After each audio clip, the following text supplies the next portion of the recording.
What's going on, everybody? Sean Pierce Johnson here, back at GuitCon 2017, and I am sitting here with our lone Scotsman today. Yes. That has a kind of an epic ring to it, though. The lone Scotsman. I love it. It's very Highlander. Well, this is Colin from CS. Is it CS Guitar or CS Guitars. There we go. There's more than one. Well, I would hope most guitarists would have more than one guitar. Now, the interesting thing that I've learned is that you are also a physicist. Yes. How do you reconcile both the musical side and the physicist side? Like, how do those two come to a meeting place and find peace with each other? Well, I've got to say, there's a lot of science in a guitar, and there's lots of science in the equipment that we're using. And I focus a lot on just real gear geekery and components and resistors and capacitors inside effects pedals. Like, how does it all make a sound? So that's where the physics really comes in it for me. That really interests me. The first thing I do when I get a new pedal, I like open up the back of it and look at the circuit board. Oh yeah. Yeah, that's you know, I don't even play it first, don't do anything. I open it up and whoa. Yeah, I'm the opposite way though. I'll start playing it, then I'll open it up. Yeah. But that's just me. I'm not much of a math scientist, so I don't really get the geekery on that particular level. I have my preferred circuits and my preferred components, values, or things like that, certain makeups of things. Like, I prefer the vacuum tube over something solid state. Yeah. I like germanium fuzzes because they have a fatness and a warmth to them that silicones just don't have, and the silicones are always a little lower gain. I want my fuzzes to be I want my fuzzes to be fuzzes. Yeah. Cool. I like that. So how are you finding GuitCon to be for you? Oh yeah, I'm absolutely loving the GuitCon experience. This is the first time I've managed to get to meet pretty much anyone else from YouTube. Right. So that's a really cool experience. It's all these people that I've been aware of and known and maybe had like tiny conversations with, but nothing to call it a friendship. Yeah. But since getting here, I've met so many people and they've been really, really cool. Yeah. And I'm building real sort of friendships and relationships, and hopefully we're working together in the future. Yeah. And seeing each other in more things. So just for the social aspect and the connections and speaking to the companies and the other YouTubers, this has been so great, as well as getting some awesome content. Yeah, I think that's kind of the cool thing about this being a very specific demographic, is that we've been able to come together with that as our main focus point, and we can relate to each other in a certain way. That, and I was saying this to somebody else earlier, that you go to like a VidCon, which is just YouTube as a whole, and on one hand you've got like a makeup YouTuber, but then on the opposite end of the spectrum you have someone like Rob Scallon. Yeah. And it just seems like the people who would want to go to that convention, Rob Scallon's like the only music YouTuber I was aware of giving a workshop. Most people who want to go to that convention aren't doing the guitar thing. Yeah. Whereas this, it's like, hey, we are guitar players. We make guitar videos. This is our focus. These are our fans. We're doing it for them. Yeah.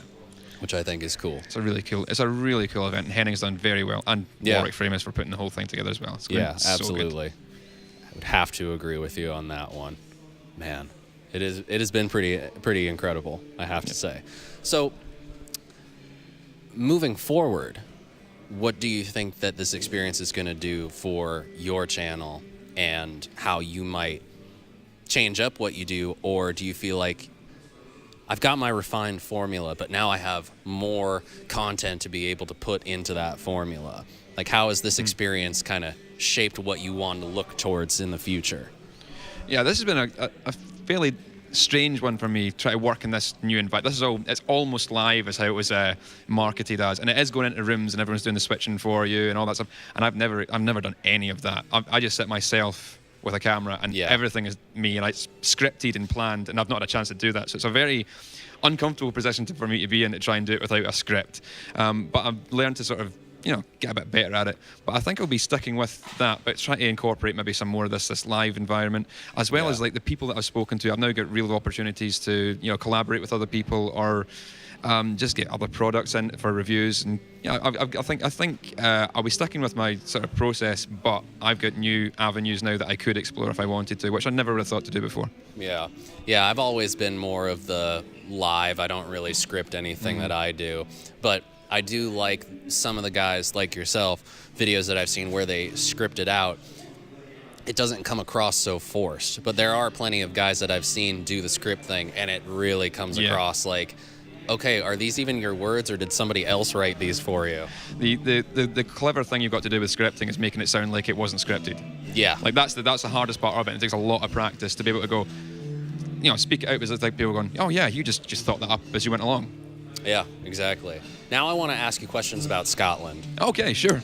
Whereabouts in Scotland are you from? I'm currently living in a village called Gorebridge, just outside of Edinburgh in Midlothian. Okay. But originally I come from Lanark, which was sort of over the other side of the country. Okay. So yeah, I'm closer. My accent's closer to a Glasgow accent than it is an Edinburgh accent. I mean, Edinburgh is basically English. All right then. Check that out. I just learned something. What clan can you trace your family lineage back to? Wow, this is I don't know. I'm quite fascinated with Scottish history. Yeah. I just want you to know that. That's why I'm asking you these questions. This is something I've never actually looked into. My surname's Scott. I've got Scott tartan on my kilt. I've got the crest and all that sort of stuff. But I've never looked back to see where it all originates from. But that'd be fascinating to look at. I'd like to find out myself now. Well, maybe I've just given you an idea. Yeah. I don't know. You can find, sometimes there's some skeletons in the closet of families that you don't necessarily want to go back and find. Yeah. So if you don't want to do that, I'm cool. So how's the music scene in Scotland? It's pretty cool, actually. Yeah. There's a lot of metal stuff. Okay. We put on a festival in Scotland called Wildfire, and it's the only outdoor rock and metal festival in the country. There's a lot of other small indoor ones, but we're doing an outdoor thing, which is different. And we got a lot of young metal bands, rock and metal bands, doing really well for themselves, going through our festival and playing other places across the country. But there's also a kind of cool indie scene as well. A lot of folk are going out to the indie scene. So there's plenty of music kicking around in Scotland. So basically you could go to like a bar or a club and you'll still be able to see like a good live band. Oh yeah, definitely. I mean Glasgow especially is rammed with small venues and there's people playing them all the time. And Edinburgh's the same. I think Glasgow's probably got some slightly bigger venues than Edinburgh does. Edinburgh's got a lot of small venues, but they're all got a real cool vibe about them, and you'll see some great bands if you can find the right places. Do you find that there's an overemphasis on like cover bands at all, or do you feel like there's a good balance between the original and the cover? I don't know whether it's just the things that I'm involved with, but I barely see any cover bands. Okay. I mean, there are a few. My friend Scoosh just got into a Scottish Pink Floyd cover band. Okay. He's playing guitar for them, and they're really good and got a really great following. So yeah, there's some cool like tribute bands and cover bands, but I think it's majority original stuff. People are wanting to do their own thing. Right. Cool. Well, that makes me feel better, because where we are in Southern California, it's absolutely impossible to go out and see a band on like a Wednesday night that isn't a cover band. Wow. Yeah, there's not much love for the original in the music scene in LA these days. It's like that's a shame. Yeah, it really is. Like at the moment, the biggest local act is probably the guys from Steel Panther. Oh, right. And they basically started out as like an 80s hair metal cover band. Yeah. And they packed the House of Blues every Monday night for years, and then they packed the next club every Monday night for years. And now it's almost impossible for, like, say a band like mine with our following and our size to go and try to book a gig and have anybody come out. Really? Yeah. Yeah. That's so, a shame. like, do people just go out and see the shows and they don't really care what they're going to see, or do they the bands tend to have followings of really just the locals? Yeah, I would say there's a bit of both. I have found myself just walking in, if I'm in town and I'm having a drink and I'll go, oh, there's a show and I don't know any of the bands, but I'm going to go and see them. And I think a lot of people do the same, because there is a few, like, I frequent the rock clubs and the rock pubs, and if people are in there drinking and there's bands on, people will usually just pay the ticket and go in and see that as well, because they're kind of just supporting the musical genre as a whole rather than any individual band. Right. But the bands still have to do a lot of promotion to try and get their own people out. And I know there's some guys, local guys, who are doing really great things and got a really strong local support, like Friends and Disposable, for example. They've a thrash metal band, but they're going from strength to strength at the minute because they've really managed to court a strong core audience that follows them about. All right then. Cool. That makes me feel a little better. That makes me feel a lot better, actually, knowing that elsewhere in the world there's actually music scenes that are thriving. Oh, yeah. Yeah, because LA is dying. LA is dying slowly. So, my last question about Scotland. Of all the Scottishness in popular culture and entertainment, how much of it is just absolutely ridiculous and how much of it is actually like, okay, yeah, we do that normally? Oh, I get so many comments on my videos going, "Oh, it's Groundskeeper Willie," or "It's Shrek." I mean, these are the accents that you've heard in sort of culture. And Groundskeeper Willie's a terrible Scottish accent, and generally any Scottish accents like done by an American are garbage, are laughable. So yeah, I think we do get represented quite comedically or poorly, or in that sort of sense. I think there has been some good representation. But I think you have to dig a little deeper to find it. Yeah, I know. My dad always watched Highlander. Yeah, and I was always like really a big fan of that show.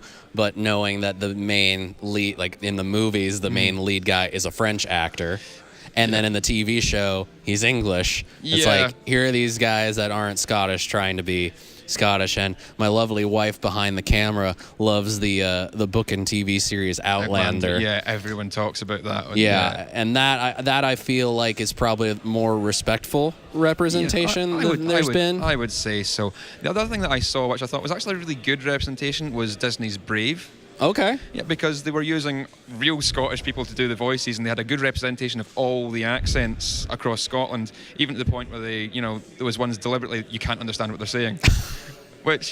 And there's certain Scottish accents that I can't understand what they're saying.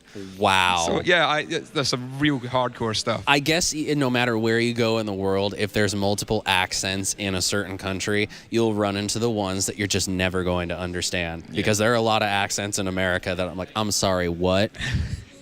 Can you please say that again slowly? Anyway, well, that's good to know. I'm glad to hear that there's a good music scene in Scotland. Glad to learn a few things, and I want to give you an opportunity right now to let my viewers know where they can find you on the YouTube and interwebs. Yeah, so sure. Please let everybody know. Yeah, all you need to do is search for CS Guitars or go youtube.com/CS Guitars, and you should find all of my stuff there. All right, there you go. Colin, thanks so much for taking the time to talk. Thank you very much. I'm glad to have met, and I'm glad to have had experiences with all of you guys here. If you want to see more from GuitCon 2017, you know what to do. Click the subscribe button right now, and until next time, I wish you all great tone and happy stomping. Cheers.